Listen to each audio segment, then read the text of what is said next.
Imaginez un instant. Après des décennies de labeur, vous approchez de la retraite, mais un mur de paperasse et d'incertitude financière se dresse devant vous. Et si, pour une fois, l'État décidait de vous tendre la main?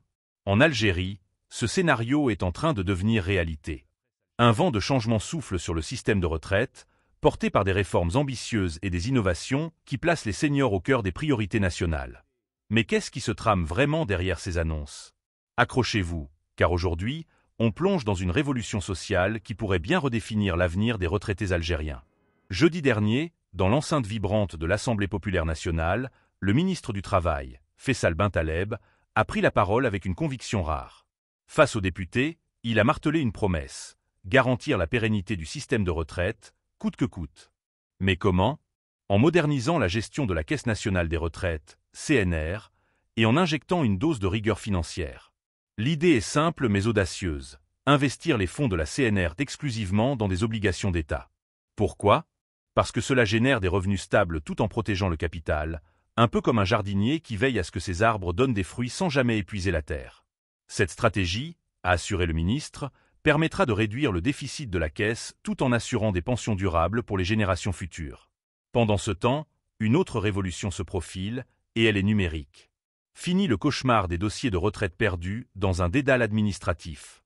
La CNR a dévoilé le compte individuel du salarié, CIS, une plateforme révolutionnaire accessible via une application mobile et un site web. Imaginez, en quelques clics, un salarié peut consulter son parcours professionnel, corriger des erreurs, ou même imprimer un relevé de carrière officiel. Gratuite pour les hommes des 58 ans et les femmes des 50 ans, cette innovation promet de transformer la préparation à la retraite en une promenade de santé. N'est-ce pas là une bouffée d'oxygène pour des milliers de travailleurs qui redoutaient les tracasseries administratives? En parallèle, le gouvernement fait un geste fort envers les enseignants. Un projet de loi, tout juste présenté, propose d'abaisser l'âge de la retraite pour les personnels de l'éducation. 57 ans pour les hommes, 52 ans pour les femmes, soit 3 ans plus tôt que le régime général. Cette mesure, qui concerne enseignants, inspecteurs et chefs d'établissement, n'est pas imposée mais laissée au choix des agents. Pourquoi un tel privilège? Parce que le métier d'enseignant, souvent usant, mérite une reconnaissance particulière. Le président de la République lui-même a donné le ton lors de réunions récentes, insistant sur la nécessité de prendre en compte l'usure professionnelle.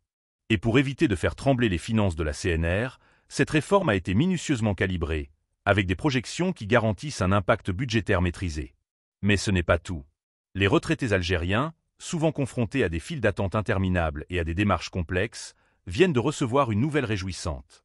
Lors d'une cérémonie marquant la Journée nationale des personnes âgées, les ministres du Travail et de la Solidarité nationale ont signé un accord entre la Caisse nationale des assurances sociales, CNAS, et l'Agence de développement social. Résultat, un couloir vert pour les plus de 65 ans, des guichets dédiés et des correspondants sociaux pour accompagner les seniors.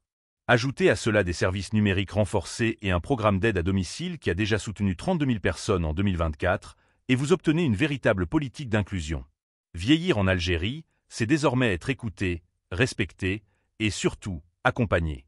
Alors, que retenir de tout cela? L'Algérie est en train de bâtir un système de retraite plus juste, plus moderne et surtout plus humain. Mais la route est encore longue. Ces réformes pourront-elles tenir leurs promesses face aux défis démographiques et économiques? Une chose est sûre, en plaçant les seniors au cœur de ses priorités, le pays envoie un message fort de solidarité. Et vous, que pensez-vous de ces changements? N'hésitez pas à partager vos avis en commentaire et à vous abonner pour ne rien manquer de nos prochaines vidéos. C'était l'actualité du jour. Merci de nous avoir écoutés.